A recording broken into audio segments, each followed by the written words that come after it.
উৎসব মুখর পরিবেশে চলছে ভোট গ্রহণ। দীর্ঘ লাইনে দাঁড়িয়ে ভোটারদের অপেক্ষা। প্রথমবার ভোট দিতে পেরে উচ্ছ্বসিত তরুণরা। সারা দেশে ভোট উৎসব চললেও উল্টো চিত্র গোপালগঞ্জে। ভোটার শূন্য কেন্দ্রগুলো, অনেক কেন্দ্রে নেই প্রার্থীদের এজেন্টও।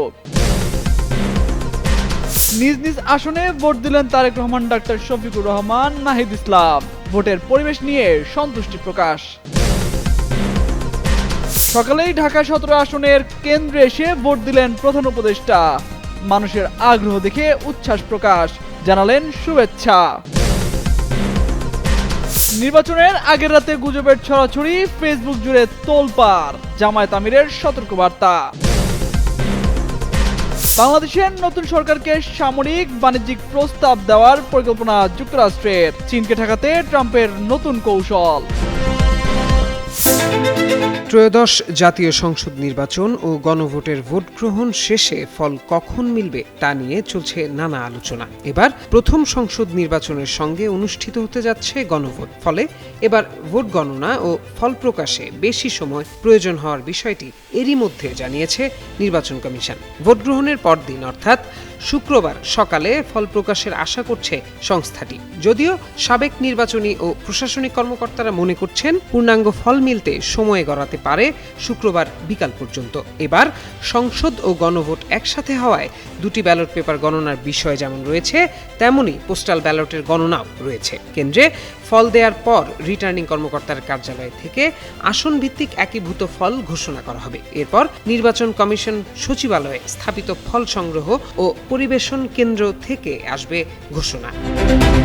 13 ফেব্রুয়ারি দিনের প্রথম ভাগেই ফলাফল ঘোষণা হতে পারে বলে জানিয়েছেন নির্বাচন কমিশনার মোহাম্মদ আনোয়ারুল ইসলাম সরকার। শুক্রবার সকাল 10টায় গণনা শেষ হতে পারে জানিয়ে নির্বাচন কমিশন সচিবালয়ের সচিব আখতার আহমেদ বলেন, ফল আসতে দেরি হওয়ার কোনো কারণ নেই। এছাড়াও ভোট গণনায় যে এবার সময় বেশি লাগবে তা গত 23 জানুয়ারিতেই স্পষ্ট করেন ইসি সচিব আখতার আহমেদ। বলেন, এবার ভোটাররা দুটো ব্যালটে ভোট দেবেন। এর সঙ্গে পোস্টাল ব্যালটের গণনা রয়েছে। এ কারণে গণনায় এবার স্বাভাবিকের চেয়ে বেশি সময় লাগবে বলে জানান তিনি। আর একজন রিটার্নিং কর্মকর্তার কাছে একাধিক আসন থাকলে আরও কিছু বেশি সময় লাগবে। এ বিষয়ে নির্বাচন কমিশনার আবুল ফজল মোহাম্মদ সানাউল্লাহ মঙ্গলবার গণমাধ্যমকে জানান, সংসদ ও গণভোটের ফল একসাথে দেওয়া হবে। কেন্দ্রেও ভোট গণনা একসাথে হবে, ফলও একসাথে। এর আগে 1977 সালে প্রথম গণভোটে ফল ঘোষণায় 30 ঘন্টা সময় লেগে যায়। এবার সংসদ গণভোট দুটো একসঙ্গে হচ্ছে। ভোটার বেড়ে হয়েছে 13 কোটি, 42,761টি কেন্দ্রে গ্রহণ করা হবে ভোট। সারা দেশে উৎসব মুখর পরিবেশে চলছে ভোট গ্রহণ। তবে এর বিপরীত চিত্র আওয়ামী লীগের ঘাঁটি গোপালগঞ্জে। যেন জৌলুস হারিয়েছে নির্বাচন। কেন্দ্রগুলোতে অন্যান্য বছরের তুলনায় ভোটার উপস্থিতি কম। অনেক কেন্দ্রে ধানের শীষ ছাড়া অন্য প্রার্থীর এজেন্ট নেই। গোপালগঞ্জ 3 আসন থেকে শেখ হাসিনা নির্বাচন করতেন এবং আওয়ামী লীগ যতবার নির্বাচনে অংশ নিয়েছেন ততবারই তারা এই আসনে বিপুল ভোটে বিজয়ী হয়েছে। কিন্তু এবার আওয়ামী লীগের কার্যক্রম নিষিদ্ধ থাকায় তারা নির্বাচনে অংশগ্রহণ করতে পারেননি। তাই ভোটারদের মাঝে ভোট নিয়ে এক ধরনের অনাগ্রহ আছে। আওয়ামী লীগও এখানে ভোট বর্জনের ডাক দিয়েছে। আওয়ামী লীগের এই ভোট বর্জনের ডাক গোপালগঞ্জেই সবচেয়ে বেশি কার্যকর হবে বলে ধারণা করছেন স্থানীয়রা। তবে আওয়ামী লীগের পদধারী নেতারা প্রকাশ্যে এসে ভোট বর্জনের মতো কোনো কর্মসূচি দেয়নি, কারণ তাদের অনেকের নামেই মামলা রয়েছে, কেউ কেউ জেলে। তবে সাধারণ ভোটারদের মাঝে ভোট নিয়ে আগ্রহ কম হলেও প্রার্থীদের এজেন্টরা আশা করছেন বেলা বাড়ার সঙ্গে সঙ্গে ভোটার উপস্থিতি কিছুটা বাড়তে পারে। তারা আশা করছেন 50% ভোটার উপস্থিতি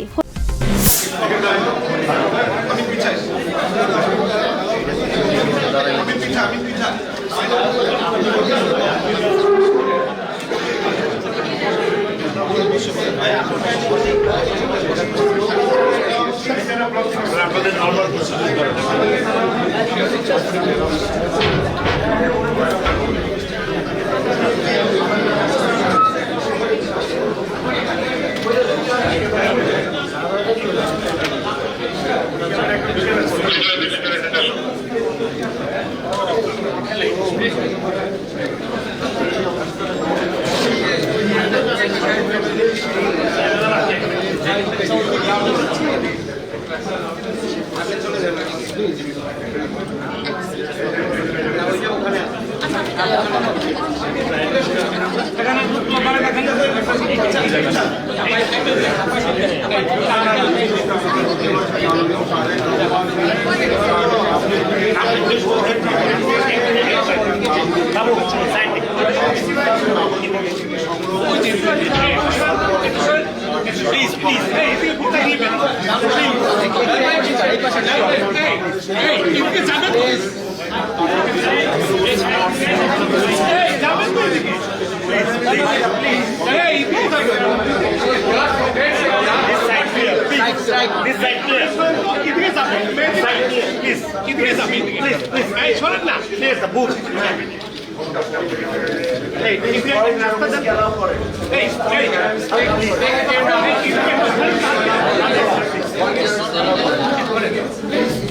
এটা একটা বাংলাদেশের এই মুহূর্তে বাংলাদেশের রাজনীতির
journalist by please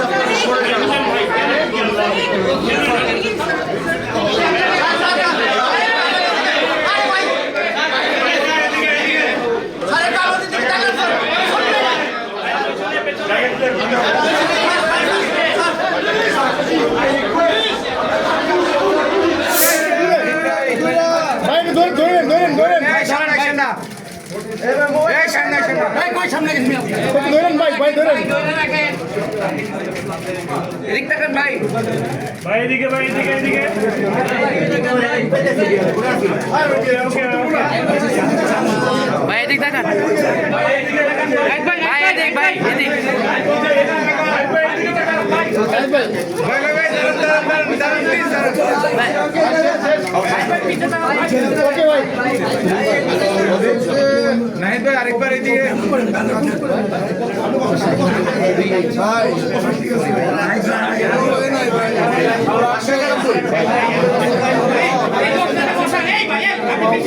মোবাইল নিচে এই লোক জানেন না এই ভাই আপনি এদিকে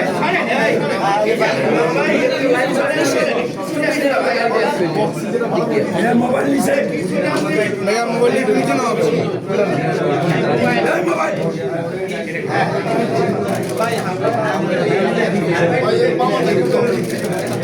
ভাই আমি একটু ধাক্কা দিলে সব করে যাবো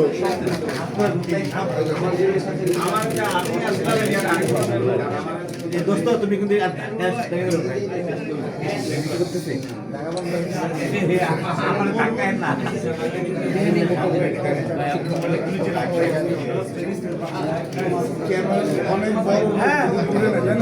সবাই হ্যাঁ ভাই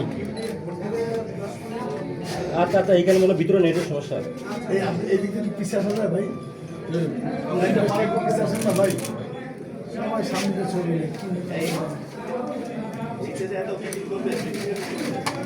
নিচে আছে ভাই,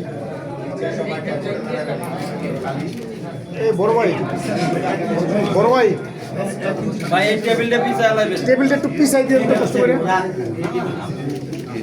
টেবিলটা পিছাই দিলে আমরা একটু বড় জায়গাটা পাবো, তাহলে একদম কাছাকাছি হয়ে যাবে। বড় ভাই টেবিলটা একটু পিছাই দেন, একবার একটু হাঙ্গাই দিলে আমি আপনার এখান থেকে লড়বেন না ভাই, কেউ লড়বেন না, জানেন আছেন?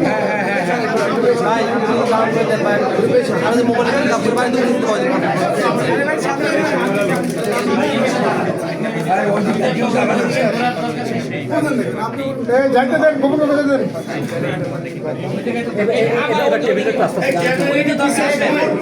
ভাইয়া ভাইয়া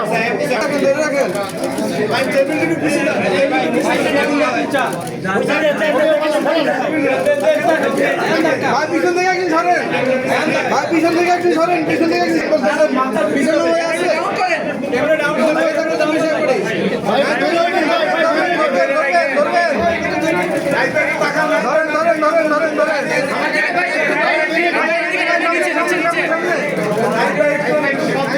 ভাই নিচে ভাই ভাই ভাই নিচে ভাই নিচে ভাই ভাই নিচে ভাই নিচে ভাই নিচে নিচে নিচে বি দেখার ভাই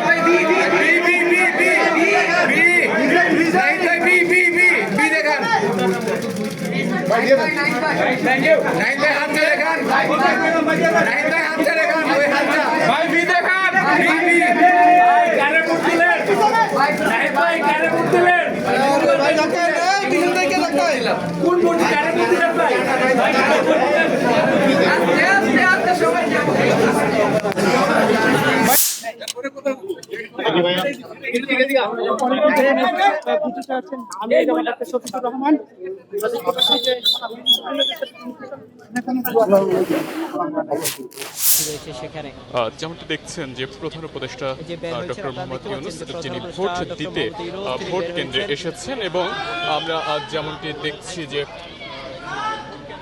গুলশান 2-এর Gulshan model high school and college, সেখানে তিনি ভোট দেওয়ার জন্য এসেছেন। যেমনটি দেখছেন যে তিনি হাত নাড়িয়ে গণমাধ্যম কর্মীদেরকে শুভেচ্ছা জানাচ্ছেন এবং হাসি খুশি মাখা মুখে তিনি ভোট দিতে এসেছেন এবং হাত নাড়িয়ে গণমাধ্যম কর্মীদেরকে তিনি শুভেচ্ছা জানাচ্ছেন। আমরা এমনটি কিন্তু এই মুহূর্তে দেখছি। তিনি এখন ভোট দিতে ভেতরে প্রবেশ করছেন, অর্থাৎ ভোট কেন্দ্রের ভেতরে। Gulshan model high school and কলেজের যে কেন্দ্রটি রয়েছে, যেখানে কিছুক্ষণ পূর্বে তারেক রহমান ভোট দিয়েছেন, ঠিক একই কেন্দ্রে তিনি ভোট দিতে এসেছেন এবং ভোট দেওয়ার জন্য তিনি ভোট কেন্দ্রের ভেতরে প্রবেশ করেছেন। আমরা দেখতে পাচ্ছি যে এখানে আইন শৃঙ্খলা বাহিনীর সদস্যদের উপস্থিতিতে, অর্থাৎ সর্বোচ্চ নিরাপত্তার মধ্য দিয়ে তিনি এইমাত্র ভোট দিতে এসেছেন এবং ভোট দেওয়ার জন্য কিন্তু তিনি ভোট কেন্দ্রের ভেতরে প্রবেশ করেছেন। নতুন ভোরে শুরু ভোটের লড়াই। সকাল 7:30 থেকেই সারা দেশে বুধবার রাত 11টার কিছু পরে নিজের ভেরিফাইড ফেসবুক পেজে তিনি লিখেন, প্রিয় দেশবাসী, লাইলাতুল গুজব চলছে। এ সময় সবাইকে সতর্ক থাকার পরামর্শ দেন তিনি। তামজিদ মির্জা, যুগান্তর নিউজ।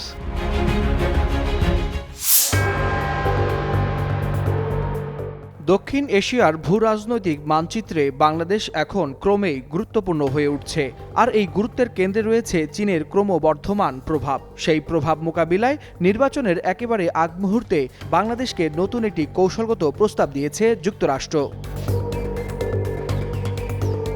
বার্তা সংস্থা রয়টার্সকে দেয়া এক সাক্ষাৎকারে ঢাকায় নিযুক্ত মার্কিন রাষ্ট্রদূত ব্রেন্ট ক্রিস্টেনসেন জানিয়েছেন, চীনের সামরিক সরঞ্জামের বিকল্প হিসেবে বাংলাদেশকে যুক্তরাষ্ট্র ও তার মিত্র দেশগুলোর তৈরি অত্যাধুনিক প্রতিরক্ষা সরঞ্জাম ব্যবহারের সুযোগ দিতে চায় ওয়াশিংটন। তার ভাষায়, দক্ষিণ এশিয়ায় চীনের বাড়তে থাকা প্রভাব যুক্তরাষ্ট্রের জন্য বেশ উদ্বেগের বিষয়।